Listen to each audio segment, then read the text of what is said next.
Crate Raiderz, man. We raid crates.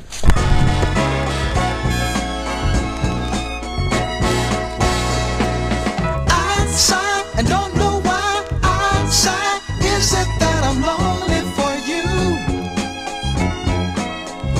Are you lonely for me too? We must be in love. I miss your tender kiss. Your tender kiss is what I miss. I have a strange desire for your lips of fire. We must be in love. Oh, tell me now, do you love me too? I do.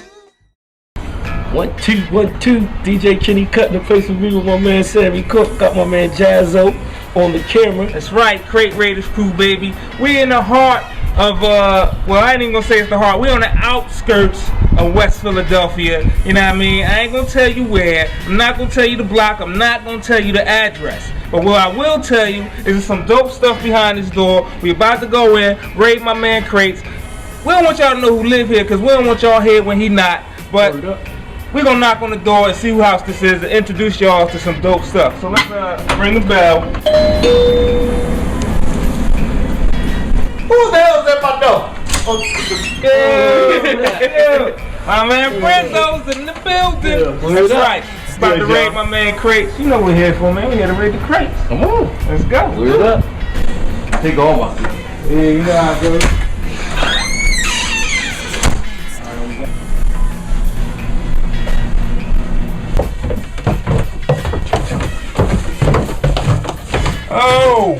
Oh, snap! Then at the Quincy Jones. Alright, so we in the spot, you know what I mean?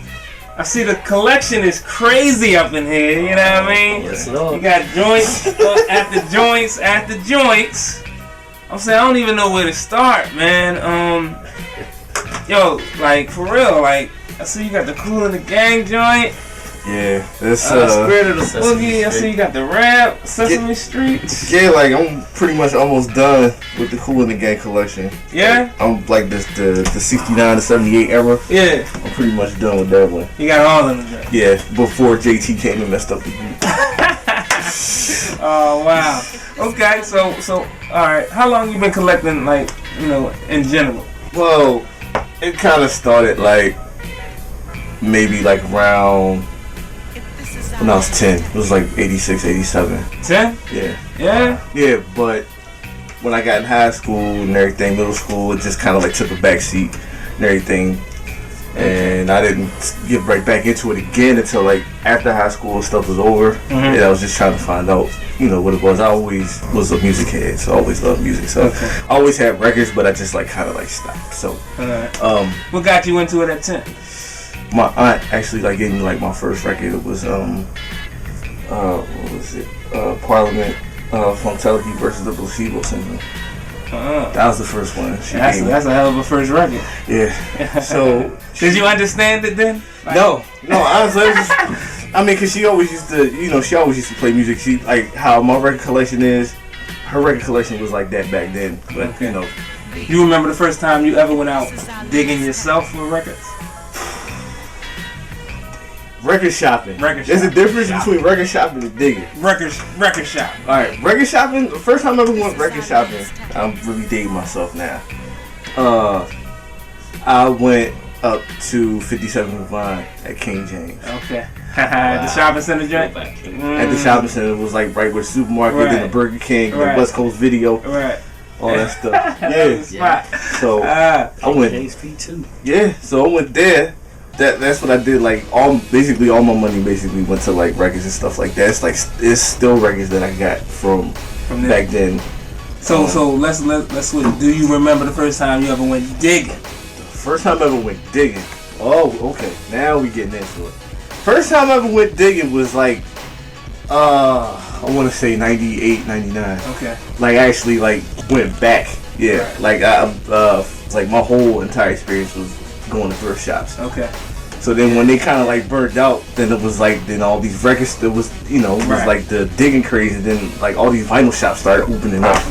So then I just started hitting Beautiful World, Marvelous, Q, even little ducky spots that nobody will know about. Yeah. We gonna keep some of them still around. We gonna keep them secret. Yeah. You know about them. You still know about them. We can't talk about the ducky spots. All right, but let's get into your top 3. Well, the reason we doing this series is we want, out of everybody we know that still got vinyl, we want to see what the collections look like, and we also want to see what you consider your top 3 records in that collection. So I see you got the massive collection, joints up there, joints over there, joints over there, classics and everything right here. Out of all these joints, what's your top 3, man? Give me your first one. Your first one. Yeah, give me your first one. Just, I know it's hard, man. I know it's hard. Okay. Everybody say it's hard. Give me one. First one would definitely be this. Silvers. Okay. Let's see. Let me see that. That was like the biggest find for me. Let's see Silvers real quick. Yep. That's the biggest one for me. Like, I found that. I was, doing my usual like dollar shopping. I would just like go to the dollar bins and just like find random Somebody stuff. had that in the dollar bin. No, it actually wasn't in the dollar bin. Like this record was like originally like maybe like 25 or 30. Okay. And I had like so many records, and then the dude was just like nice to me, and because I always would go in there shopping all the time. And then he's just like, well, I know you've been looking for that Silvers album, that first one, so you should look through that pile right there, you can get it. So I looked through the pile and I found it, and he was like, I was like, how much you want for it? He's like, give me $10. Wow. Let me see. It's the first one. That's the very first one. That's what we said. So, Yes, Fool's Paradise, Yeah. Wish I Could Talk to You, Only One Can Win, Right. all that stuff on there. Like that whole entire album is Right. Wow. unbelievable. What's the joint off of here that you would consider? I mean, the whole joint is pretty good. Damn, that's hard.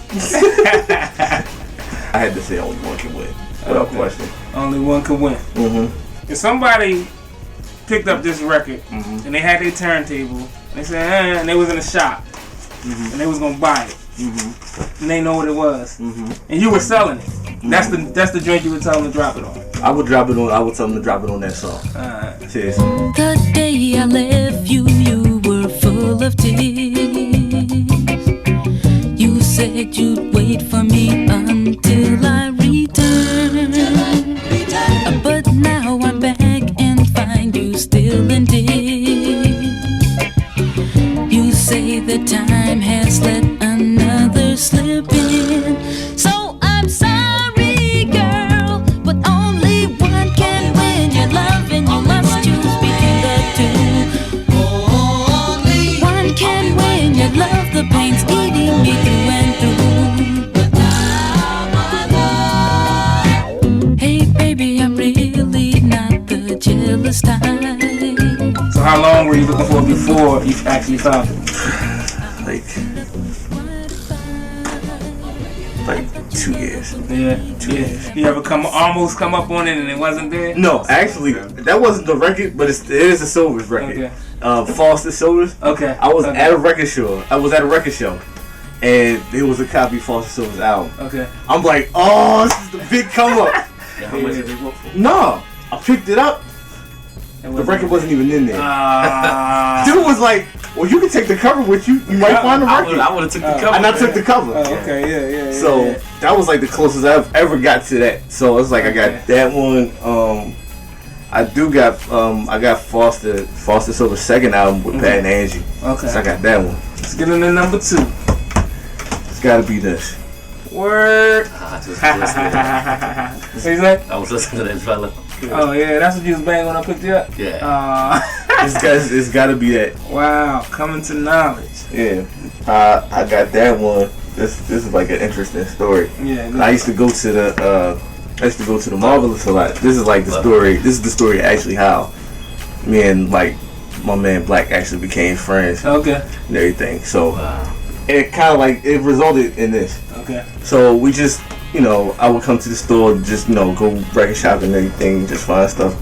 And I was just like picking up random stuff. And then like one day I just went to the counter And he looked at what I was buying, then he looked at my face, then he looked at what I was buying, then he looked at my face, then he looked at my face again, and then he was like, what you know about this record, trying to be like some old fogey stuff. And I told him, I was like, what do you know about this record?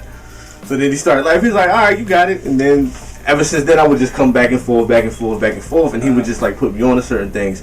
So this is like right when I was in the beginning of my production stage, and everything, and I would like playing beats. So he invited me to the Ville, so I played him a couple joints. They all loved it, so we all just started like hanging out. Right. So it's another record that he actually did give me, let me get into. That was one of the first records he just gave me like as a present. Oh, get out. And that's the Japanese copy of that album. Wow. Let me see that one more time. To this day, he regrets the fact that he gave it to me. He'll lie and say he ain't, but that's a bunch of bullshit. He's like, man, I should have never given you that Japanese copy. Wow. So this is a Japanese copy? That's a Jap copy, yeah. Wow. Mm-hmm. Crazy. Alright, so what's your joint off it? Well, it's definitely Daylight. Okay. For the simple fact, again, that's why like hip hop is like mad important to me, because I discovered that dude obviously. Right. I didn't know what the hell it was, but I just knew it just sounded like really, really good to my ears. So yeah, exactly. Find myself away. Exactly. Find myself awaiting.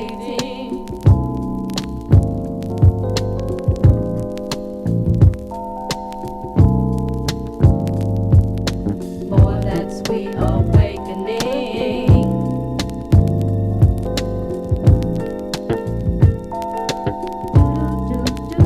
Hey, brightness of the golden road. So it took me years to actually find that. So I've been looking for that record ever since I was in high school. Wow. So when he just up and gave it to you, I know he was like, that dude gave me like $1 million. I'm like, damn. alright. I was like, that's incredible. Yeah, because you said you've been looking for this since high school. High school, dog. That's like 1991, 92. Wow. That's crazy. And I was like, I knew I would never find it, and like I saw like a whole bunch of reissues, but I know. Right. It's like I wanted the OG copy. Right. Alright, so you got your records set up. Are they set up in a certain way, or are they just... No, like when I moved here, it would take me like damn near an eternity to try to sort these records out by genre. Yeah. Or it's just like by like breaks or samples or drums or... So right now, yeah. what, they just in there? They just everywhere. Right, they so everywhere. So I want to reach into something. Reach in and grab out a record. Grab so anything. you know what I mean? Grab something. Look at that. Look at the Aretha. You know what I mean? Looking like a 60s Erykah Badu. You know what I mean? Or should I say Erykah looking like Erykah looking like Aretha. You know And what I made mean? you grab that? Oh, this one? I just found that. That was like... with samples. Oh, duh. But I found that, and it did, like, I'll say you this much. At least 80% of the records that you see right here, most of it came in the dollar bin. Man. So what do you do when you see something like this in the dollar bin? Grab it. I mean, of course you grab it, but I mean, I'm gonna tell you. Let me tell you, in the beginning, I had to learn record store etiquette. Okay. Cause when I first started, I used to be just like that young boy, like in 96, 97. Okay. I used to be that young boy, just like, oh my god, I'm trying to sample this. When I got older, it was like, all right. Because if you get excited, they're gonna see how excited you are, and they're gonna try to jack the price up. Right. So I was like, I'm gonna just chill, just find it. But when I got out, totally different story. Yeah. Like my brain was grinning. My brain was like, shit. It's like, nigga, you got it. So yeah. So you saw Aretha in the dollar bin, and you said most of them joints you got out the dollar bin. Yeah. So what's the? I don't want to say most expensive, but what's the most? The best deal you got on a record, or what would you consider the best deal you got on a record? Oh shit, that's easy. What was that? Barefoot Bunions. Bill Cosby. Oh, for real? It's that's the.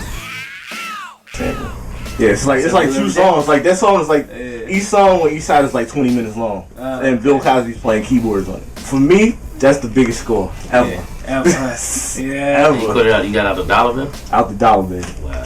Yeah, that's crazy. Actually, it's another one too. I found nobody believes this. I found a copy of the White Album, the Beatles. Oh yeah? For 10 cents. Everything in there. The record, the lyrics, the picture. Yeah? Everything. 10 cents. Nobody believes me to this day.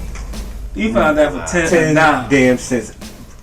Right at Record Exchange. They had like you know how they on Saturdays on weekends they had like a whole bunch of shit that be outside. Yeah. They just threw it away. I saw that joint and I was like, how much you want for this? Well, each record is 10 cents. So I'm like, are you serious? That was it.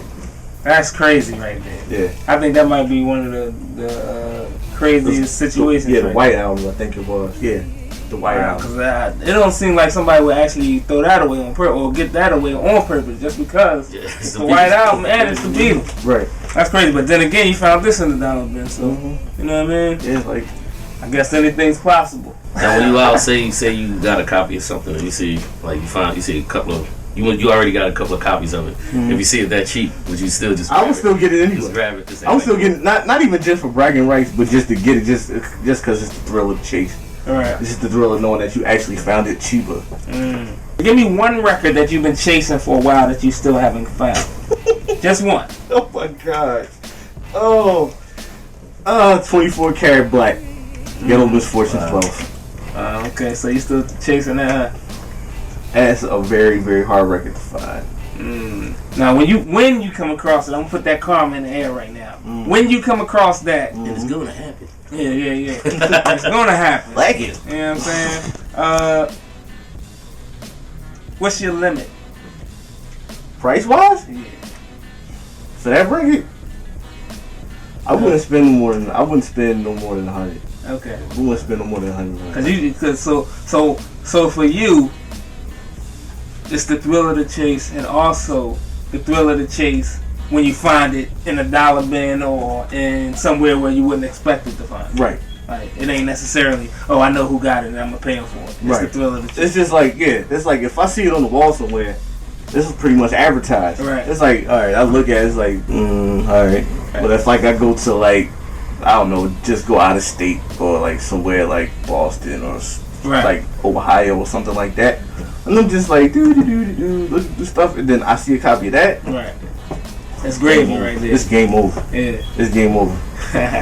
But you know, I have to learn not to be enthusiastic when you're going digging. Right. They will look at your reaction, be like, oh, okay, we can try this So guy. happy he got there. Exactly. Why is he so damn happy?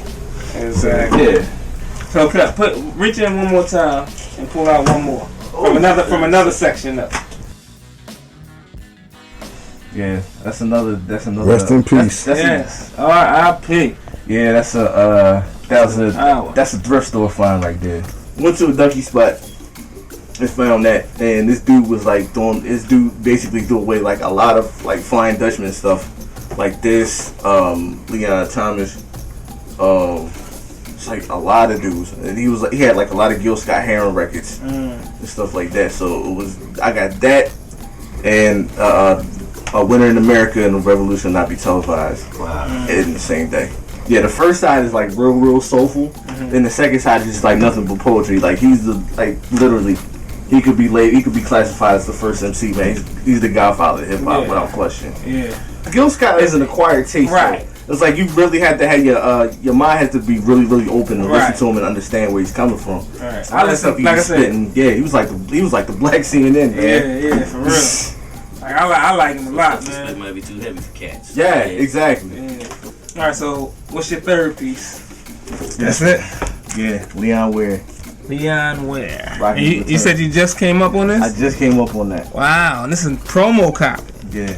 Promo? Yeah. To a lot of people who really don't know about Leon Ware, Leon Ware used to be a staff writer for Motown. He wrote like a lot of big hits for them. Like he wrote "I Want to Be Where You Are" for Mike. He basically like produced like the majority of like Marvin Gaye's "I Want You" album. But he had an album out like in '72. That's when he like actually first became like a recording artist. He's actually singing on the Sonny Carson soundtrack, the song "Girl, Girl, Girl." Yeah, that's him singing. Wow. So mind you, no diss to Leon.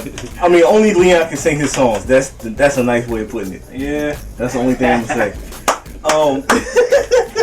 But no, what happened with that? Like a friend of mine made a compilation for me, and one of the songs on there was "Rocking You Eternally," and I kept asking her over and over and over, where in the hell did she get this record from? He's like, he used to be a recording artist. I had no idea. I only just knew his name from the Marvin Gaye album, Right. and stuff like that. And I Want to Be Where You Are. So then I actually started tracking him down. So that was one of the joints that was sent to me on CD, and I heard it on CD, and I just felt in love with it.